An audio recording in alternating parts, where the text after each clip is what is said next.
Hello प्यारे बच्चों। तो आज हम लोग पढ़ेंगे क्वांटाइजेशन ऑफ चार्ज। ये क्वांटाइजेशन ऑफ चार्ज जो है, ये चार्ज का एक प्रॉपर्टी है और ये प्रॉपर्टी बहुत ही इम्पोर्टेंट है।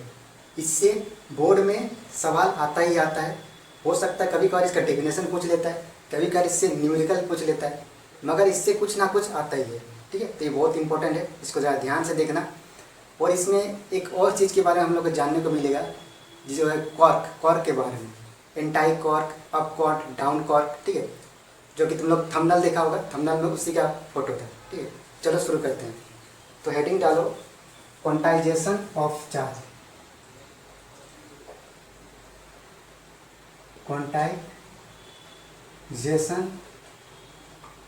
Of charge. किताब में स्पेलिंग में जेड की जगह कभी कभार एस भी यूज़ करते हैं। ठीक है, तो कंफ्यूज मत हो जाना, दोनों ही सही है। या तो एस लिखो या तो जेड लिखो, दोनों का एक ही मीनिंग होता है।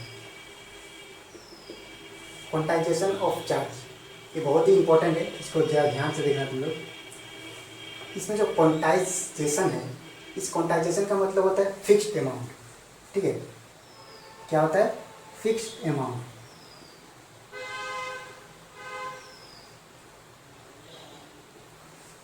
फिक्स्ड अमाउंट मतलब जैसे कि मान लो तुम लोग बुक स्टोर किया पेन खरीदने के लिए। ठीक है, तो कितना पेन खरीदोगे? एक पेन खरीद सकते हो, 5 पेन खरीद सकते हो, 10 खरीद सकते हो, है ना?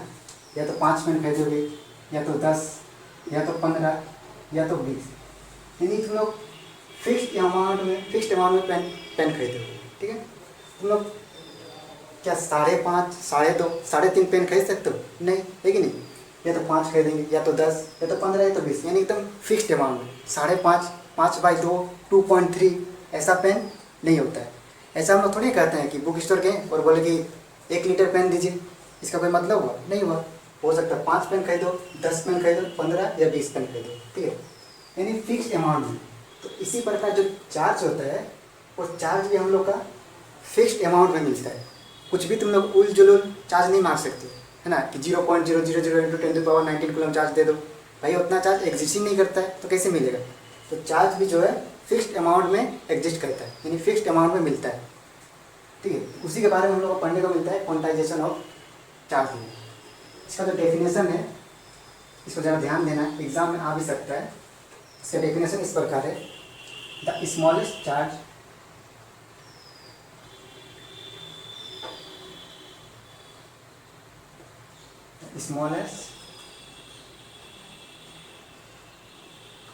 charge that can exist independently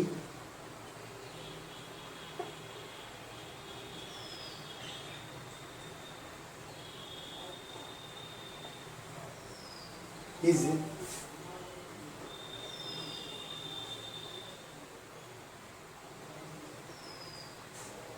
charge on one electron.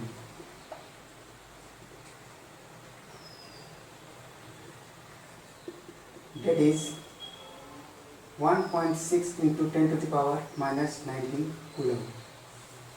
देखो ध्यान से, smallest charge that can exist independently, word पे ध्यान देना, independently is charge on 1 electron.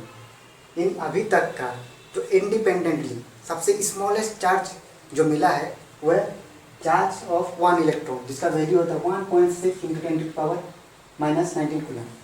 यानी सबसे स्मॉलेस्ट चार्ज जो अभी तक इंडिपेंडेंटली मिला है वह चार्ज ऑन 1 इलेक्ट्रॉन। ये सबसे स्मॉलेस्ट है अभी तक का, सबसे स्मॉलेस्ट। इससे भी स्मॉलेस्ट चार्ज मिला है, लेकिन है कि वो चार्ज इंडिपेंडेंटली नहीं है। और ये जो सबसे स्मॉलेस्ट है इलेक्ट्रॉन, ये इंडिपेंडेंटली है, इससे भी स्मॉलेस्ट है। ठीक है, लेकिन वो इंडिपेंडेंटली नहीं है, वो मतलब डिपेंड करता है एक दूसरे पर। लेकिन चार्ज जो है वो सबसे स्मॉलेस्ट फंडामेंटल पार्टिकल से वो इंडिपेंडेंटली एग्जिस्ट करता है, किसी पर डिपेंड नहीं करता है ना? तो सबसे स्मॉलेस्ट चार्ज अगर तुम लोग लेने जाओगे दुकान में, मान लो सबसे स्मॉलेस्ट चार्ज लेने गए तो 1.6 × 10⁻⁻19 कूलम मिलेगा। इससे कम नहीं मिलेगा। ठीक है, इससे ज़्यादा मिल सकता है, हो सकता है इसका 2 गुना लो, हो सकता है इसका 3 गुना लो या इसका 4 गुना लो, वो मिल सकता है, लेकिन इससे छोटा नहीं मिलेगा। ठीक है, अब देखो जैसे कि ये जो इंडिपेंडेंटली है, इसका मतलब है कि चार्ज इंडिपेंडेंटली होता है और ये 1 इलेक्ट्रॉन होता है। इससे भी जो कम चार्ज मिलता है वो इंडिपेंडेंटली नहीं होता है, यानी इससे भी कम चार्ज मिलता है, हाँ मिलता है। तो उसको समझेंगे अभी कि कैसे मिलता है, कहाँ मिलता है, कहाँ पाया जाता है। ठीक है, तो इसको ज़रा ध्यान से देखना कि the smallest charge that can exist independently is charge of 1 electron that is equal to 1.6 × 10⁻⁻⁹ coulomb. यानी सबसे स्मॉलेस्ट चार्ज जो मिलता है वो चार्ज ऑफ 1 इलेक्ट्रॉन मिलता है, और जिसका वैल्यू होता है 1.6 × 10⁻⁻⁹ कूलम। ठीक है, इससे छोटा चार्ज नहीं मिल सकता, इससे ज़्यादा मिल सकता है, हो सकता है इसका 2 गुना लो, इसका 3 गुना लो, इसका 4 गुना लो, लेकिन स्मॉलेस्ट चार्ज यही है। उतारना तो उतार लो, तब तक हम ड्राइंग बनाते हैं। हाँ, तो ये है क्वार्क।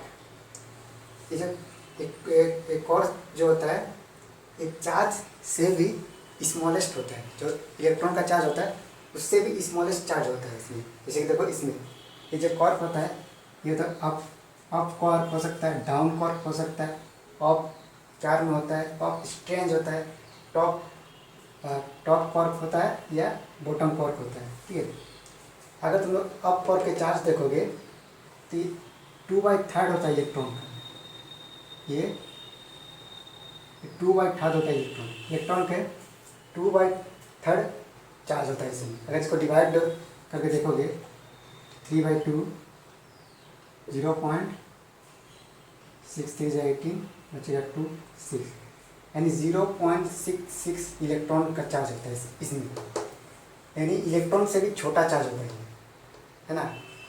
उसी प्रकार ये भी देखोगे तो ये भी 2/3 ऑफ इलेक्ट्रॉन, ये भी यानी ये भी इलेक्ट्रॉन से छोटा ही होगा, और ये भी इलेक्ट्रॉन से छोटा होगा। ये देखो तो माइनस में है, यानी तो और छोटा होगा, ये भी माइनस में है, यानी और छोटा, ये भी माइनस में, यानी छोटा। यानी ये जितना भी चार्ज है ये सब इलेक्ट्रॉन से छोटा होता है, स्मॉल होता है, लेकिन यही है कि ये सब इंडिपेंडेंटली एग्जिस्ट नहीं करते हैं। जैसे कि अगर तुम लोग अप क्वार्क के बारे में देखोगे तो ये एग्जिस्ट करता है इस प्रकार, 2 अप क्वार्क 1 डाउन क्वार्क, इस प्रकार भी हो सकता है 2 डाउन क्वार्क 1 अप क्वार्क, है ना। तो ये मतलब इंडिपेंडेंटली का मतलब है कि अकेले एग्जिस्ट नहीं कर सकता, किसी के साथ में होगा। जैसे ये देखो यहाँ तो अप क्वार्क है, फिर एक डाउन क्वार्क है, यहाँ तो डाउन क्वार्क है, यहाँ अप क्वार्क है ना। इसको हम लोग बोलते हैं हेड्रॉन्स। क्या बोलते हैं? हेड्रॉन्स। हेड्रॉन्स में पाए जाते हैं सब चार्ज। अच्छा, ये हेड्रॉन्स है क्या? ये जो हेड्रॉन्स है ना, ये एक्चुअली प्रोटोन है। क्या? प्रोटोन। हाँ, प्रोटोन जो था ये पहले फंडामेंटल पार्टिकल्स हुआ करता था, अभी प्रोटॉन से भी फंडामेंटल पार्टिकल्स आ गए हैं। प्रोटॉन के अंदर पाया जाता है अप क्वार्क, 2 अप क्वार्क पाया जाता है, एक डाउन क्वार्क, और न्यूट्रॉन के अंदर 2 डाउन क्वार्क और एक अप क्वार्क पाया जाता है। यानी प्रोटॉन और न्यूट्रॉन अब फंडामेंटल पार्टिकल नहीं रहा, उसके अंदर भी फंडामेंटल है, और ये है फंडामेंटल पार्टिकल्स। आइए इस सब का चार्ज जोड़ोगे तो देखो, चार्ज जोड़ के अप क्वार्क का चार्ज होता है 2/3 प्लस एक और अप क्वार्क है तो फिर एक बार 2/3, और डाउन क्वार्क का होता है -1/3। इसका एलसीएम लेंगे, ये होगा 3, 2 + 2 4 - 1 3, यानी 1। और 1 चार्ज जो होता है ये प्रोटॉन का चार्ज होता है। ठीक है, अगर न्यूट्रॉन का चार्ज देखोगे, इसका जोड़ोगे तो 2 डाउन क्वार्क है, ये अप क्वार्क है। डाउन क्वार्क आ गया यहाँ -1/3 -1/3, और एक अप क्वार्क भी है 2/3। इसका एलसीएम लोगे तो ये 3 -1 -1 -2 + 2, ये हो जाएगा 0। नहीं, जो न्यूट्रॉन का चार्ज होता है वो 0 होता है। ठीक है, तो ये सब जो होता है इलेक्ट्रॉन से भी स्मॉलेस्ट चार्ज होता है, लेकिन ये सब फंडामेंटल नहीं है, ये सब इंडिपेंडेंटली नहीं है, ये सब डिपेंड करता है।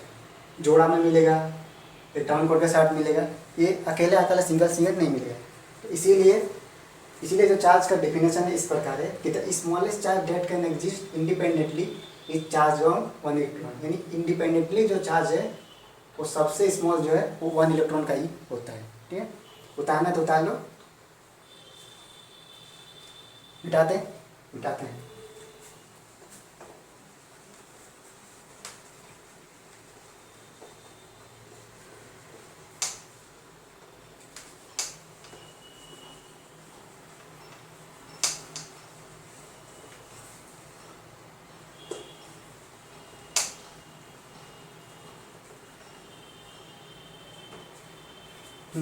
तो क्वांटाइजेशन ऑफ चार्ज में एक और डेफिनेशन है जो बहुत इंपॉर्टेंट है, वो ये है कि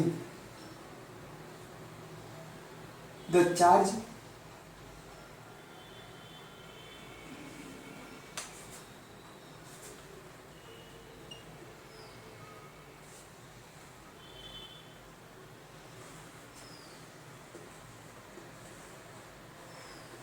charge that can exist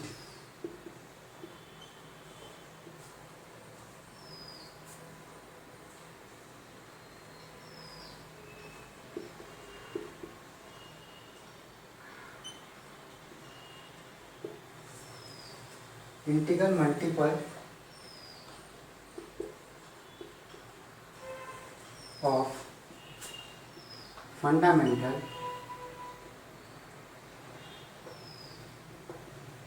charge. ये जो इलेक्ट्रॉन का चार्ज होता है 1.6 × 10⁻⁻19 कूलम, जो 1 इलेक्ट्रॉन का चार्ज होता है उसको फंडामेंटल ऑफ चार्ज भी बोलते हैं। ठीक है, क्या बोलते हैं? Fundamental of charge. ठीक है, अब इसको देखो, the smallest the charge, the smallest charge होगा, सॉरी स्मॉलेस्ट नहीं, स्मॉलेस्ट नहीं होगा, इसीलिए the charge that can exist integral multiple of fundamental charge. जो चार्ज है वो किस प्रकार एग्जिस्ट करेगा? तो इंटीग्रल मल्टीपल में एग्जिस्ट करेगा। जैसे देखो, जैसे Q = 1 इलेक्ट्रॉन हो सकता है, 2 इलेक्ट्रॉन हो सकता है, 3 इलेक्ट्रॉन हो सकता है, 4 इलेक्ट्रॉन हो सकता है, 2.3 इलेक्ट्रॉन नहीं हो सकता है, 2/3 इलेक्ट्रॉन ये भी नहीं हो सकता। ठीक है, इंटीग्रल में होगा, 1 होगा, 2 होगा, 3 होगा, 4 होगा, 5 होगा, 6 होगा, 7 होगा, 9 होगा, n तक हो सकता है, लेकिन जो भी होगा इंटीजर में होगा। ठीक है, हो सकता है प्लस में हो या माइनस में हो, माइनस में भी हो सकता है, प्लस माइनस दोनों में एग्जिस्ट करेगा, मेरा प्लस माइनस डॉट डॉट। इसी से एक फॉर्मूला बना है जो इस प्रकार है, Q = ±NE। ठीक है, जहाँ Q होता है चार्ज, Q क्या होता है? चार्ज। N जो होता है वो क्या होता है? इंटीजर वैल्यू, या कोई भी इंटीजर वैल्यू हो सकता है। ठीक है, और E जो होता है ये होता है charge on electron, charge on electron. इसका वैल्यू होता है 1.6 × 10⁻⁻19 कूलम। ठीक है, तो अगर कोई आप लोगों को पूछेगा कि किसी बॉडी में बता देगा कि इतना इलेक्ट्रॉन है, इलेक्ट्रॉन तो कुछ भी संख्या दे सकता है, और चार्ज और एला तुम लोग को पता ही होना चाहिए, -1.6 × 10⁻⁻19 कूलम इलेक्ट्रॉन का चार्ज होता है, और तुम लोग टोटल चार्ज निकालने बोल देगा, तो n का जगह वैल्यू बैठाओ और गुना करके निकाल दो। इस टाइप का क्वेश्चन आता है, मिलता है। अगर तुम लोगों को कोई पूछे कि मान लो हम लोग के पास कुछ चार्ज है, ठीक है, और बोलेगा कि ये चार्ज एग्जिस्ट करता है कि नहीं, कुछ भी चार्ज हो सकता है, और पूछ दे कि ये जो चार्ज है एग्जिस्ट करता है या नहीं, तो कैसे निकालेंगे? तो क्या करेंगे, उस चार्ज को इस Q की जगह बैठा देंगे और E का वैल्यू पुट कर देंगे जो कि इतना होता है, और n निकालेंगे। अगर n इंटीजर में आ गया तो चार्ज एग्जिस्ट करता है, और इंटीजर में नहीं आया तो एग्जिस्ट नहीं करता है। ठीक है, उतार लो, 1-2 क्वेश्चन कराते हैं इसके ऊपर, समझ में आ जाएगा। ठीक है,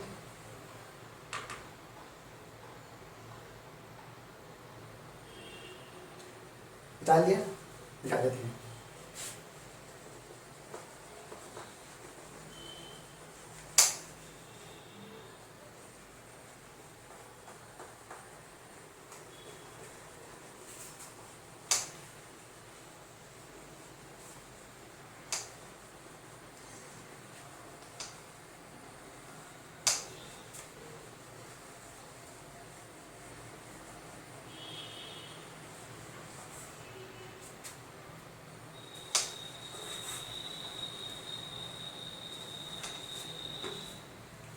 देखो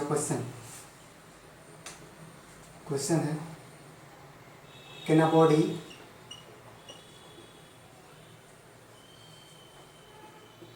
हैव अ चार्ज